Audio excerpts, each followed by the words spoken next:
मैं 15 साल की उम्र से ये चोट मोच वगैरह का काम कर रहा हूँ। जब मैं 15 साल का था, आज मेरी उम्र 50 साल की है और हमारा ये खानदानी काम है। हमारे पिताजी भी यही काम करते आए, पाकिस्तान में हमारे दादाजी भी यही काम करते थे, तो ये पुश्तानी काम चलता आ रहा है। वैसे तो देखा जाए तो जितना भी ये जड़ी बूटियों का जो भी काम है ये बादशाही टाइम से चलता आ रहा है, आज का नहीं है ये।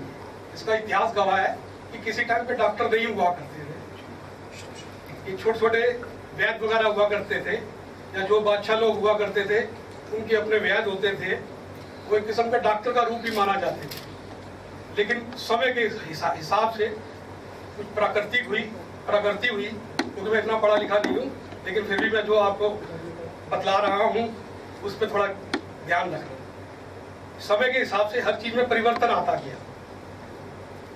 परिवर्तन इतना आ गया कि बड़े बड़े अच्छे अच्छे डॉक्टर भी पैदा हो गए, लेकिन उनमें से भी कई ऐसे डॉक्टर हैं कि जो सिर्फ डिग्री उन्होंने ले रखी है, लेकिन वो पैसे दे करके ले रखी है। डिग्री तो उन्होंने ले रखी है, वो पैसे दे करके ले रखी है, और वो जो काम कर रहे हैं, जिस चीज का नहीं भी ऑपरेशन होना होता उसका ऑपरेशन लिख देते हैं। अच्छा, ये जो काम है ये समझ का काम है।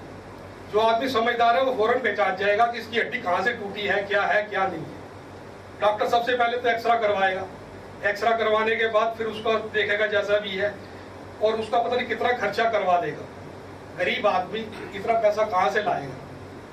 हमारे पास ऐसे भी आते हैं, गरीब भी आते हैं, एक से एक रईस भी आता है, नेता भी आते हैं, अभिनेता भी आते हैं, सभी तरह के आदमी हमारे पास आते हैं। कई ऐसे भी आते हैं जो बिल्कुल परेशान हो जाते हैं डॉक्टरों से, वो आते हैं। और करने वाला तो ऊपर वाला है, हम तो उसका नाम लेके करते हैं जो कुछ भी करते हैं। और जो हमने अपने बुजुर्गों से सीखा उसी विद्या पे चल रहे हैं, और अपना जो भी है और अपनी तरफ से सेवा समझ के ये काम को कर रहे हैं। यदि आप मेरे पास वहाँ कोई भी आएगा, बैठेगा, देखेगा तो ये देखेगा ये कितना मटेरियल लगा रहा है, क्या कर रहा है, किस तरीके से काम कर रहा है। और ना मैं किसी को कोई गोली खिलाता हूँ, ना कोई कैप्सूल खिलाता हूँ, ना कोई दवाई खिलाता हूँ। बिना दवाई खिलाए हुए जो भी अपनी जड़ी बूटियों के लेप होते हैं उससे मैं उन चीज़ों का उपचार करता हूँ। और उस परमात्मा की कृपा से, भोलेनाथ की कृपा से तकरीबन सभी ठीक हो जाते हैं।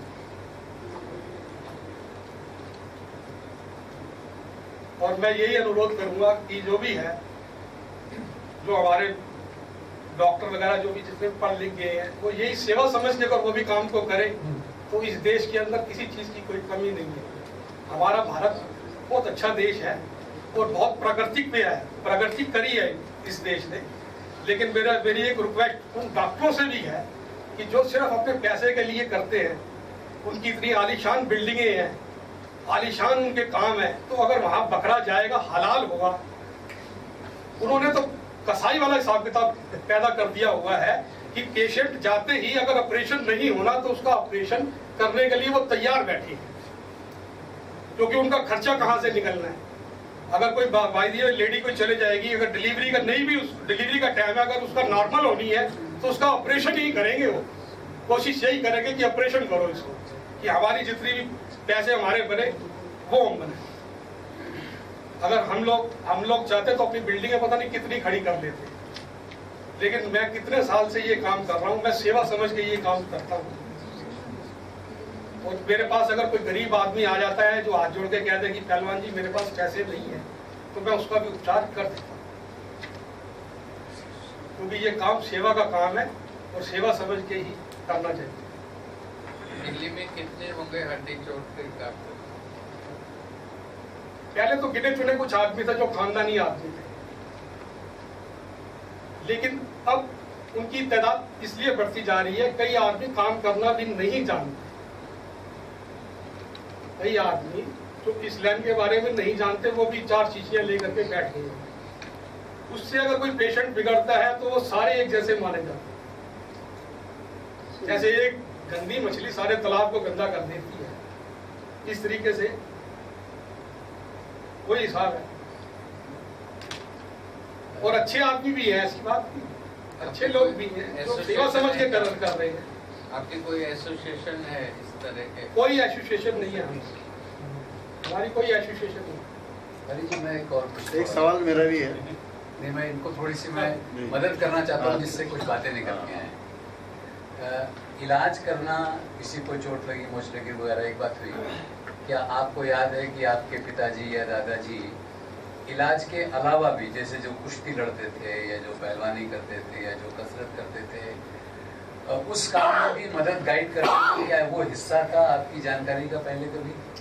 क्योंकि वो भी एक पहलू है इसका। हाँ, शुरू में पिताजी हमारे से कहते थे डट बैठ के लगा बेटा, अपनी सेहत जो है वो बना के रखो, और वो हमारे को ठंडाई वगैरह घूट करके पिलाया करते थे, और हमारे को अपनी छत भी डट बैठ के लगवाया करते थे कि अपना शरीर भी थोड़ा कायम रहे, मतलब अपने स्वास्थ्य के प्रति सही रहे।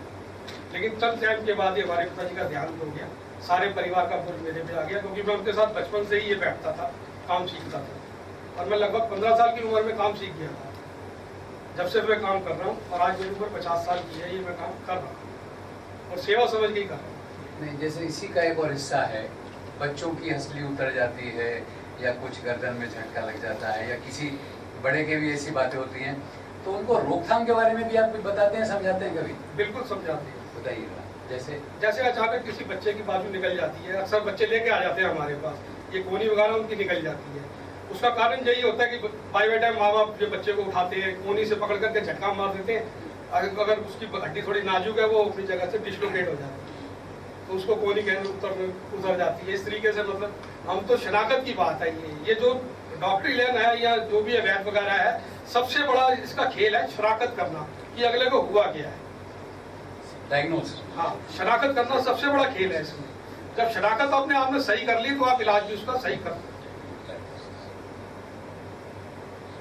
आप कुछ पूछ रहे थे? मेरा सवाल ये था कि जैसे किसी की हड्डी खिसक जाती है। माइक चला के नाम बोल दीजिए इसका। सुरेश नौटियाल मेरा नाम है। मेरा सवाल आपसे ये था कि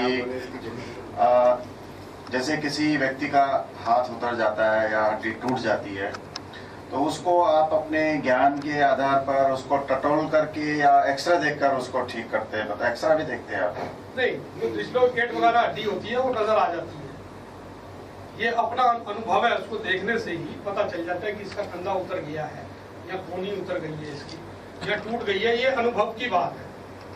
तो अनुभव हमने ले रखा है, बचपन से ही देखते आए हैं इन चीजों को कि इसको हो क्या। आपको एक्सरे की जरूरत नहीं पड़ती?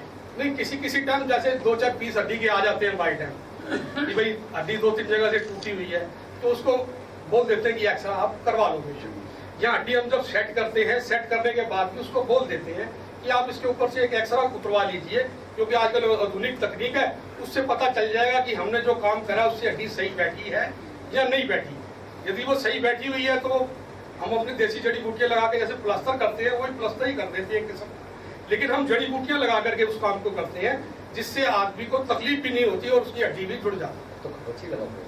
हाँ, कपची वगैरह जो भी है वो अपने हिसाब से, मतलब उसको पहले तो हड्डी को सेट करते हैं, सेट करने के बाद उसका जब हड्डी सेट हो जाती है तो उसके ग्राहक की मन की तसल्ली के लिए उसको बोल देते हैं कि आप इसका एक्सरा उतरवाइए, जिससे आपको ये महसूस हो कि हमने जो कार्य किया है वो गलत किया है या ठीक किया है। क्योंकि आजकल ये आधुनिक युग है, इसमें जब एक्सरे की सुविधा है तो आप करवा लीजिए।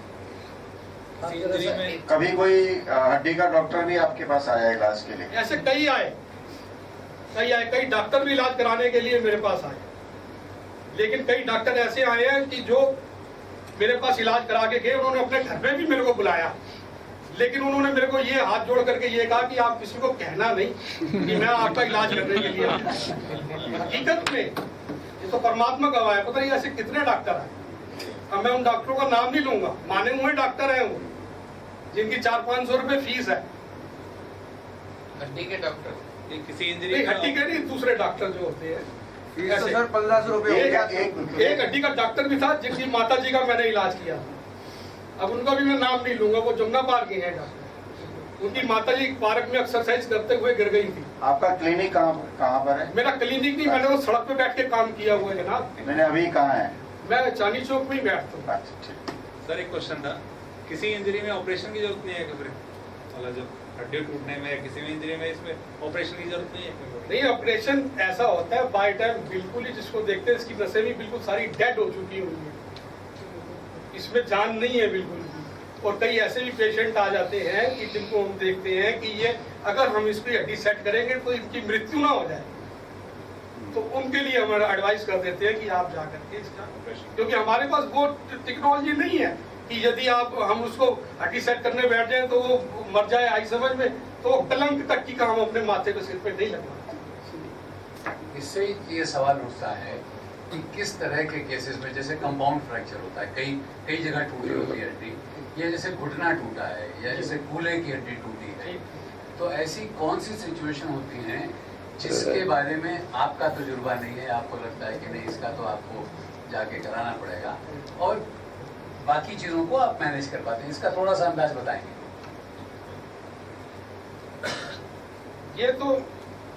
ये हमारी शनाख्त, जैसे कोई पेशेंट हमारे सामने आएगा तो हम उसको ये तजुर्बा कर लेते हैं कि हम इसको ठीक कर पाएंगे या नहीं कर पाएंगे। यदि हम उसको नहीं कर पाएंगे, हम अब देख लेते हैं कि इसकी हड्डी बहुत ज्यादा, मतलब कि बिल्कुल इस जगह जगह से टूटी हुई है, आई समझ में, और ये इस लायक भी नहीं है कि हम इसको सेट कर पाएंगे। यदि हम उस काम को नहीं कर सकते तो हम उसको यही एडवाइस देते हैं कि आप हॉस्पिटल में जाइए और जा करके वहां से इसका अपना ऑपरेशन करवा लीजिए। घुटने का या कूल्हे का, किसी भी जगह का हो, यदि हमारे बस की बात होती है तो उसको हाथ डालते हैं, वरना हम हाथ नहीं डालते। आपने कभी अपने काम को लेकर कंप्लेन, कभी आपने कंप्लेन देखा है? कभी कोई लौट के आया कि आपने गलती कर? देखो ऐसा है कि हम जो काम करते हैं अगले के भले के लिए करते हैं, आकर के यही हमारे को दुआएं देते हैं। कई ऐसे आते हैं जो हमारे को आशीर्वाद देते हैं, दुआएं देते हैं कि बेटा तूने मेरे को बचा लिया, डॉक्टर मेरे से 3 लाख रुपए मांग रहे हैं और तूने 300 रुपए के अंदर ये काम कर दिया। कई इनाम भी देके जाते हैं। पीछे एक सवाल है, पीछे से आपसे सवाल पूछ रहे हैं। मैं पूछना चाह रहा था कि आपने जड़ी बूटियों के बारे में बोला जी, तो क्या वो जड़ी बूटियां ऐसी हैं जो आमतौर पर उपलब्ध हैं आसपास के इलाकों में? बिल्कुल सब, इसका व्यापार है बहुत तगड़ा, जड़ी बूटियों का भी व्यापार है। जैसे जैसे जितनी बड़ी बड़ी फार्मेसियां वाले हैं वो जड़ी बूटियां ही तो लेते हैं, उनकी खारी बाबी भरी पड़ी है जड़ी बूटियों से। दुकानें हैं वहाँ जड़ी बूटियां, हम जाते हैं नाम लेते हैं अपना, वहां से खरीद करके ले आते हैं। हमारे को इस चीज की कोई दिक्कत नहीं आती।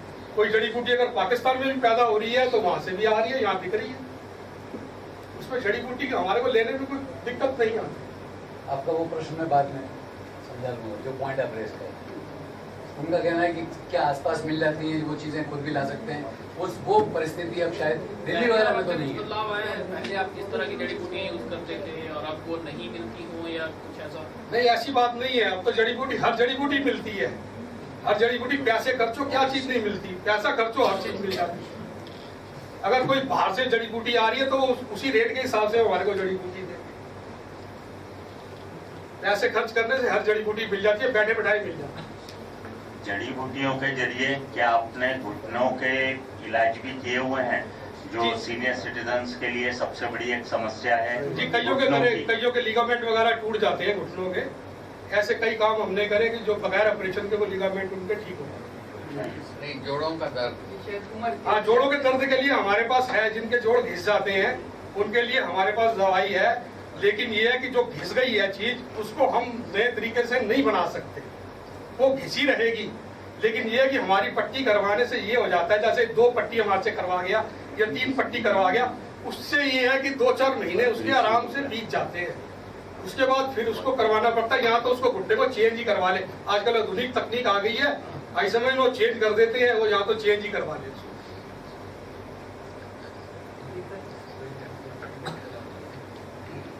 आपसे कहना था पहलवान जी, जो पहले जो ये मोच होती थी या टूटता था तो उनको लेकर के जाते तो पहलवान जी से डर लगता था, जो कहीं कस के न खींच दे तो मुझे दर्द होगा, और वो ऐसे मलहम लगाते थे। लगाने के बाद उनको दिल में शांति होता था, क्या जो मुझे उन्होंने मलहम पट्टी कर दिया अब मेरा ठीक ही हो जाएगा, बिल्कुल आधा से ज्यादा टेंशन खत्म हो जाती थी एक ही बार में।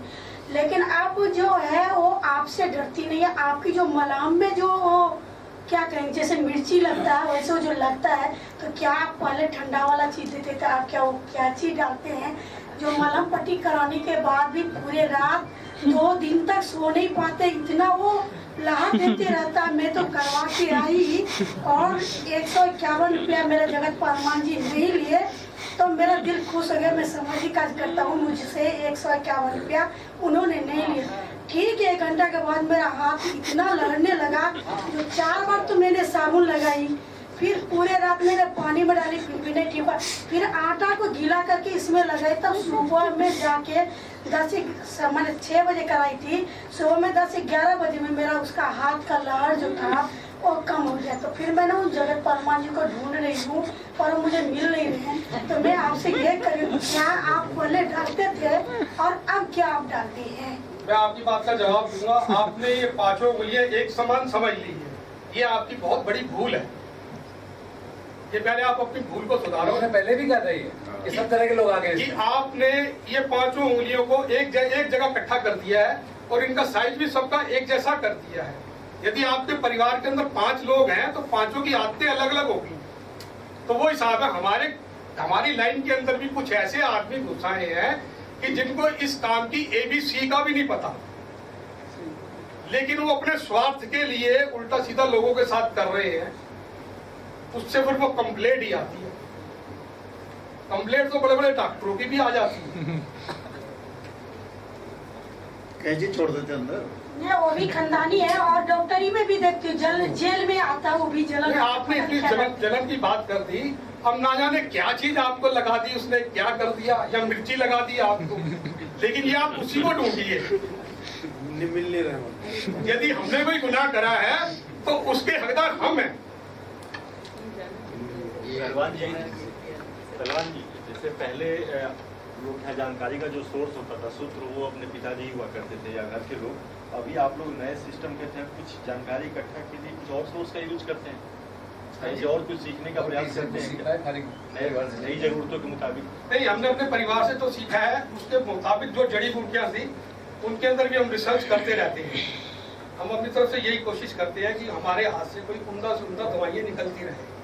तो मालिक की दया से कई ऐसी चीजें हमारे पास हैं कि हम जो अगर लगा देंगे तो वो आदमी ठीक हो जाएगा। कई चीजें ऐसी। आगे की पीढ़ी को ये ज्ञान बढ़ाने का क्या तरीका है आपके उसमें? अब आगे की पीढ़ी जो है अगर वो अच्छा समझेंगे, मेरा तो एक ही लड़का है, अभी तक तो हमारी गद्दी चलती आई थी, ये खानदानी गद्दी चलती आई है, लेकिन अब वो पढ़ लिख किया है, अभी भी पढ़ रहा है। और कोई शागिर्द बनाया? अभी मैंने कोई नहीं, शागिर्द कई ऐसे आते हैं कि जो हमारे को आकर के कहते हैं हमारे बच्चे छोड़ देते हैं और इसको काम सिखा दो। लेकिन शागिर्द का तो आजकल ये हिसाब किताब रहा, आज मैं उसको काम सिखा दूंगा, कल को वो मेरे सीने पे चढ़ के बैठा होगा मेरे सामने, तो उसमें किसी को क्या सिखा।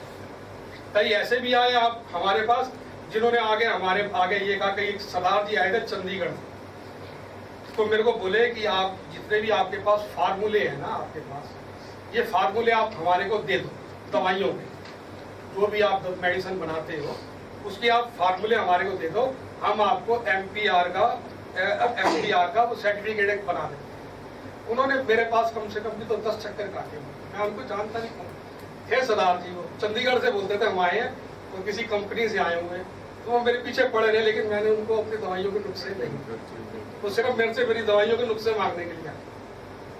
भाई कुछ कह रहे हो? आपका अगर आप इस बात को आगे नहीं बढ़ाएंगे, किसी को ज्ञान नहीं देंगे, वो तो फिर खत्म हो जाएगा। अभी ये भी लेते हैं भंवरदा भाई। माइक ऑन कर लीजिए। माइक ऑन कर मेरा तो पूरा 30 साल 20 साल का 25 साल का जो जीवन बीता वो आप ही जैसे गुणियों के बीच में ही बीता। मैं आपको गुणी नाम देती हूँ। और अभी आपने कहा कि एसोसिएशन नहीं, राष्ट्रीय गुणी मिशन जो है वो आप जैसे गुणियों के बीच में ही काम करता है। और जैसे ही मैं कभी किसी गुणी को देखती हूँ तो ऐसा लगता है कि ये मेरे परिवार का सदस्य है। आप बोल रहे थे, मैं अंदर मन से बहुत खुश हो रही थी। लेकिन ये जो हड्डियाँ घिसने वाली जो बात है ना, ये तो डॉक्टरों की बातें हैं। सच्चाई तो ये है कि इनके बीच में जो ग्रीस होता है वो खत्म हो जाता है, और आप जो जड़ी बूटी देते हैं उससे वो ग्रीस वापस आ जाता है और वो ठीक हो जाते हैं। हमारे जहाँ तक गुणीजन मिलते हैं, ग्रीस कभी वापस नहीं आता। ये है कि उसके अंदर जो इन्फेक्शन हो जाता है, हड्डी से हड्डी टकराने से जो घिस जाती है हड्डी की। आप आदमी जब बूढ़ा हो जाता है तो ये मांस जो है हड्डी को छोड़ देता है। जब हड्डी को मांस ही छोड़ देगा, हड्डी के अंदर उतनी दुर्बलता आ जाती है, उतना सांस नहीं रहता कि उसके अंदर उतनी क्षमता रह जाए चलने फिरने के लिए। हड्डी से हड्डी जब आपस में टकराती है तो उसके अंदर इन्फेक्शन हो जाता है। हाँ, जब वो इन्फेक्शन होता है बाई टाइम वो अपनी जगह से मार्शल वगैरह जो होती है वो कट करके निकल जाती है। जब वो अपनी जगह से हल्का से डिस्लोकेट होता है तो मरीज को ज्यादा तकलीफ होती है।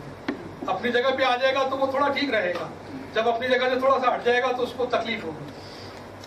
वो जो ग्रीस है वो दोबारा तो बनने की नहीं है, बनता है वो अगर कोई दवाई खाने से बन जाए, मैं तो किसी को दवाई खिलाता नहीं हूँ। हाँ। बाकी कई चीजें ऐसी हैं जैसे सफेद मूसली वगैरह है, ऐसी कई चीजें हैं कि जिसको खाने से उसकी ग्रीस की पूर्ति होती है, लेकिन इतनी आसान बात नहीं है कि ग्रीस को बन जाए। लेकिन ऐसे कई गुणों से मैं भारतवर्ष में मिल चुकी हूँ कि गेंची और हरजोड़ जैसी ऐसी इम्पोर्टेंट जो जड़ी बूटियाँ हैं उनसे उनके ग्रीस वापस आ जाते हैं। और बहुत सारी मुझे ये लगता है कि ये एक आपका जो पक्ष है वो आप गुणी है, आपका अपना पक्ष है, लेकिन इसी प्रकार के दूसरे गुणियों का अपना भी पक्ष होता है। हम तो ये आपको कहेंगे कि आप इसको जारी रखें और पीढ़ी दर पीढ़ी आप इनको तैयार करें, नहीं तो गुरु शिष्य परंपराओं के हिसाब से आप तैयार करें।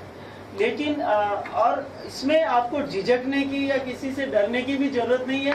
भारतवर्ष में 25 साल हो गए, हमने किसी ये कह दिया, सरकार को भी खूब चैलेंज कर दिया और सबको कह दिया कि इन गुणियों को जो भी चैलेंज करे वो हमारे सामने आ। तो जो सच्चे गुणी है और जिनका काम है तो वो गुणीजन बिल्कुल समाज को अपनी सेवाएं दे रहे हैं, और इसीलिए हम तो आपको प्रणाम ही करते हैं कि आप इस समाज को सेवाएं दे रहे हैं। लेकिन एक शिष्य जरूर आप बनाएं, वो शिष्य आपकी जगह काम करे। ढूंढने में मैं मुश्किल होगी, लेकिन आप इसको आगे बढ़ाने का एक ही ये तरीका है। जरूर जरूर, एक दिन मैं कई बना जाऊंगा। अब आपकी जो आगे आई है वो सर माथे पे, आप मेरे से बहुत बड़े हैं। नहीं बड़ी नहीं, मैं आप बहुत बड़े हैं, आप इतना मान सम्मान दे रहे हैं, यही मेरे लिए एक आशीर्वाद का समझ लो है कि जो कुछ भी है। बाकी मैं अपनी तरफ से यही कोशिश करूंगा कि मैं जितनी जल्दी से जल्दी होगा अपने चेले तैयार करूँ। एक ही कहा उन्होंने, एक चेला कहा, आपने कई चले एक सवाल पहलवान जी, एक बड़ी कॉमन बीमारी हो जाती है कि बहुत सारे लोगों को लकवा मार जाता है, जी पैरालिसिस जिसे बोलते हैं। जी तो इसके लिए भी आपके पास कुछ?